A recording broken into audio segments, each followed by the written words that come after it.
और कलयुग ने जैसे ही चरणों में प्रणाम किया, कलयुग ने स्पर्श किया राजा परीक्षित का, और वो कलयुग छूने से, स्पर्श मात्र से ही उसके मस्तिष्क में बैठ गया। राजा अभिमानी हो गया और जाकर के पाप कर बैठा। समीक ऋषि के गले में मरा हुआ सर्प डाल दिया अभिमान में आकर के। वो राजा जो संत महात्माओं की सेवा करता, चरण दबाता, हर प्रकार की सेवा करता, आज उस राजा ने केवल कलुषित के इस स्पर्श मात्र से बुद्धि दूषित हो गई, ऋषि को अपमान कर दिया। इसलिए ध्यान रहे, पापी से न बात करें, बात करने से भी पाप आपके अंदर उतर आएगा। पापी का अन्न न खाएं। कभी मजबूरी स्थिति आ भी जाए तो भगवान को भोग लगा करके, तुलसी पधरा करके, ये कह करके प्रभु आप ग्रहण करिए, आपका उच्चिष्ट मैं ग्रहण करूंगा। प्रसाद दो स्थिति में व्यक्ति को भोजन करना पड़ता है,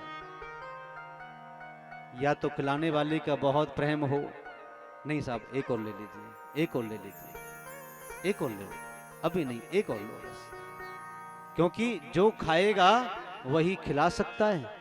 अब वो खाएगा बेचारा एक रोटी एक फुल्का, तो वो खिलाएगा क्या?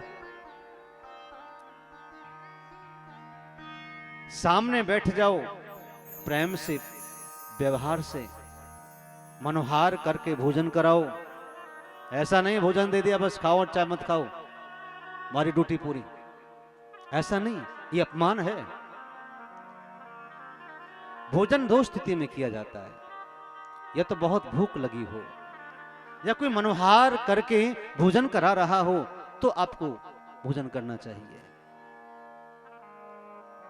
पापी का अन्न आपकी बुद्धि को बिगाड़ देगा।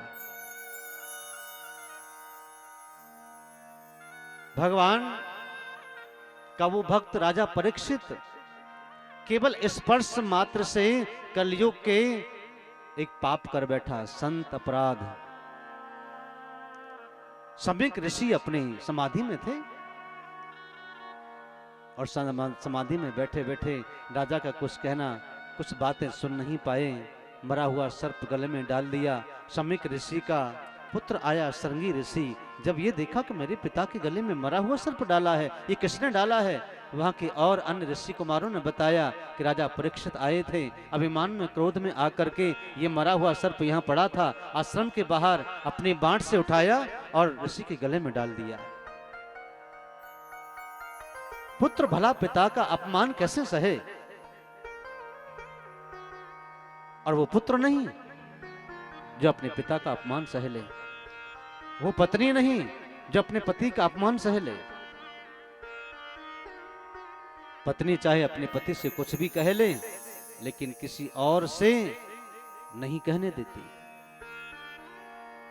पुत्र चाहे कुछ भी अपने पिता को कह ले घर में, लेकिन बाहर कोई मजाल है कुछ ऊंचा शब्द बोल जाए। ऋषि कुमार ने कहा मेरे पिता का अपमान, बस हाथ में जल लिया और जल लेकर के कह दिया, हे राजन, तुझे अपने राजा होने पर बड़ा गर्व है? मैं तुझे शाप देता हूं, जिस सर्प को तूने मेरे पिता के गले में डाला है ना, इसी सर्प का जो पूर्वज है, जिसका नाम तक्षक है, वही के उसके काटने से तेरी 7 ही दिन में मृत्यु हो जाएगी, कुछ रोक नहीं पाएगा। ये संत का, ऋषि का श्राप है। और ये कह करके जल छोड़ दिया। समीक ऋषि की जब आंखें खुली तो पित्र रो रहा था। समीक ऋषि ने पूछा, बेटा क्यों, क्या कारण है? रोने का कारण बताओ। तब संगी ऋषि ने कहा, पिताजी आपके गले में देखो मरा हुआ सर्प डाला है राजा परीक्षित ने, मैंने उसको शाप दे दिया है। ऋषि ने कहा, नहीं बेटा, तुमने गलत किया, संत को ऐसा नहीं करना चाहिए। संत को दयावान होना चाहिए, संत को धैर्यवान होना चाहिए, संत को करुणावान होना चाहिए, तितिक्षावान होना चाहिए।